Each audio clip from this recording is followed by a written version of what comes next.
देवेंद्र फडणवीस यांच्या पत्नीवर तुम्ही बलात्कार करा हा शब्द चुकून माझ्या तोंडातून निघालेला आहे, चुकून निघालेला आहे आणि तो योग्य नाही याची मला जाणीव झालेली आहे।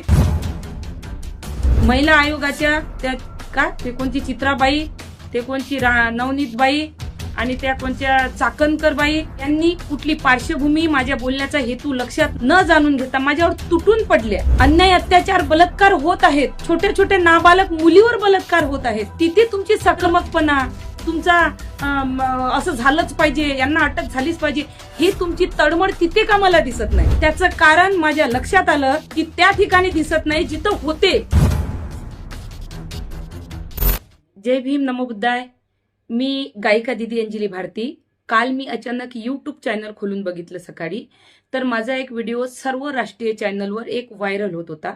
भाजपचे रोजंदारीवर ठेवलेले काही कार्यकर्ते त्या टीका टिप्पणी करत होते आणि त्याचबरोबर स्वघोषित महिला त्या सुद्धा मला त्याच्यावर खूप टीका टिप्पणी त्यांच्या चालू होत्या। त्या व्हिडिओची पार्श्वभूमिका जे होती, मी त्या कार्यक्रमामध्ये भीम मेळाव्यामध्ये प्रबोधन करत असताना, सर्व महिलाची बाजू मांडत असताना, SC NT OBC नव्हे तर सर्व माझ्या माय बहिणीच्या जे मी तिथं बाजू मांडत होती, मी सांगत होती प्रत्येक जातीच्या महिलावर जे अन्याय अत्याचार होत आहे, जे बलात्कार होत आहे, त्या विषयावर मी बोलत होते। हेच नाही तो 2 वर्षाची, 3 वर्षाची, 5 वर्षाची, 10 वर्षाची मुलगी सुद्धा या बलात्कारापासून सुटत नाही। या देशाचे गृहमंत्री, मुख्यमंत्री देवेंद्र फडणवीसांना मला सांगायचं होतं, त्यांचं लक्ष मला वेधायचं होतं, सांगायचं होतं आता जे सध्या कायदे आहेत ते अपुरे पडत आहेत। महिलांच्या संरक्षणासाठी, महिलांच्या हक्कासाठी ते कायदे अपुरे पडत आहे। तरी गृहमंत्र्यांनी काहीतरी असा ठोस कायदा करावं किंवा फाशीची तरतूद करावं। तुमच्या हाती सर्व कायदे आहे, कारण तुम्ही गृहमंत्री आहात। 2-2, 3-3 वर्षाच्या पोरीवर होणारे अन्याय, अत्याचार व बलात्कार थांबतील। मला हेच मुख्यमंत्र्यांना सांगायचं होतं की तुमच्या हाती सर्व कायदा असून तुम्ही कायदा का करत ना, का लक्ष देत ना, तुम्ही का त्याच्यात काही तरतूद करत ना, कधी लक्ष देणार तुम्ही? तुम्हाला हे सर्व महिलावर, लहान लहान नाबालिक पोरीवर बलात्कार होत आहे हे तुम्हाला डोळ्यानं बघायचं आहे का? तुम्ही केव्हा कठोर कारवाई करणार? केव्हा तुम्ही कायदा सक्त करणार? तुम्ही सक्त करत ना, कारण एक दिवस ह्या मुलीवर, बायांवर, पोरींवर बलात्कार होता होता एक दिवस तुमच्या पत्नीवर सुद्धा बलात्कार होऊ शकते, तेव्हा सक्त कायदा करणार आहात का?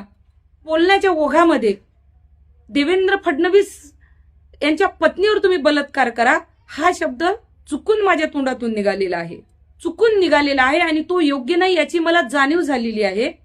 त्याबद्दल मी दिलगिरी व्यक्त करते, कारण मी मुळातच फुले शाहू आंबेडकर विचाराची गायिका असल्यामुळं मी महिलाचा सन्मान करते। डॉक्टर बाबासाहेब आंबेडकरांच्या विचारांचे संस्कार माझ्यावर आहेत, पण दुर्दैवाने माझ्या बोलण्याची भावना, माझी पोट तिळक हे न बघून घेता महिला आयोगाच्या त्या चित्रा वाघ, ते कोणती चित्राबाई, ते कोणची नवनीतबाई आणि त्या कोणत्या चाकणकर बाई यांनी कुठली पार्श्वभूमी, माझ्या बोलण्याचा हेतू लक्षात न घेता, न जाणून घेता माझ्यावर तुटून पडल्या। आणि त्यांना मला खरंच सांगायचं आहे, खरंच तुम्हाला कोण्या महिलाबद्दल इतकं जर प्रेम असेल तर लातूरचं प्रकरण असेल, मालेगावचं प्रकरण असेल, महाराष्ट्रात विविध ठिकाणी महिलावर छोटे मोठे अन्याय, अत्याचार, बलात्कार होत आहेत, छोटे छोटे नाबालक मुलीवर बलात्कार होत आहेत, तिथे तुमची सक्रमकपणा, तुमचा असं झालंच पाहिजे, यांना अटक झालीच पाहिजे, हे तुमची तडमड तिथे का मला दिसत नाही।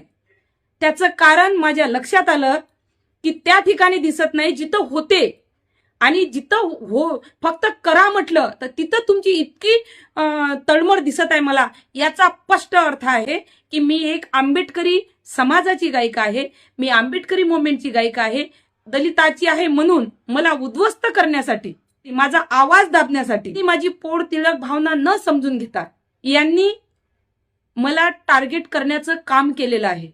आणि हेच नाही तर BJPच्या कित्येक कार्यकर्त्यांनी मला कालपासून, मी माझा फोन स्विच ऑफ करून ठेवलेला आहे, मला धमक्या सुद्धा दिलेल्या आहे की जे तू आमच्या मंत्र्याच्या पत्नीबद्दल बोलली ते तुझ्या संग भर चौकात करू, हेच नाही तर तुझं घर उद्ध्वस्त करू, हेच नाही तर तुझं आम्ही मर्डर करू, अशा धमक्या सुद्धा मला फोनवर दिलेल्या आहे।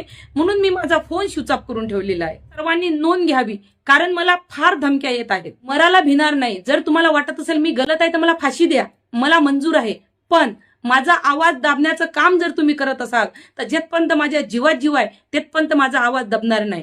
तुम्ही माझ्यावर केस करा, मला उद्ध्वस्त करा, काय करणार? माझे प्रोग्राम बंद करणार, माझं घर उद्ध्वस्त करणार, बिंदास करा तुम्ही, तरी सुद्धा माझा आवाज बंद होणार नाही.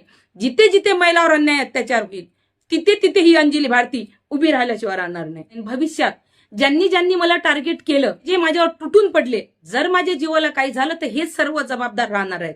कारण याच्यामध्येही तुम्ही जातीवाद करत आहात, याच्यामध्येही तुम्ही जातीवाद आणला. जर जातीवाद नसता तर त्या प्रत्येक माणसावर तुटून पडल्या असत्या ज्यांनी छोट्या छोट्या मुलीवर बलात्कार केले. पण तुम्ही तसं नाही केलं. मी फक्त बोलले तर माझ्यावर तुटून पडले, आणि जो करतात त्यांचं नाव सुद्धा तुम्ही घेत ना. म्हणून या सर्व बीजेपीच्या बायांना मला सांगायचं आहे, काय करायचं माझं करा तुम्ही, मी घाबरणारी नाही. जय भीम, नमो बुद्धाय, जय शिवाजी, जय महाराष्ट्र, जय सविता.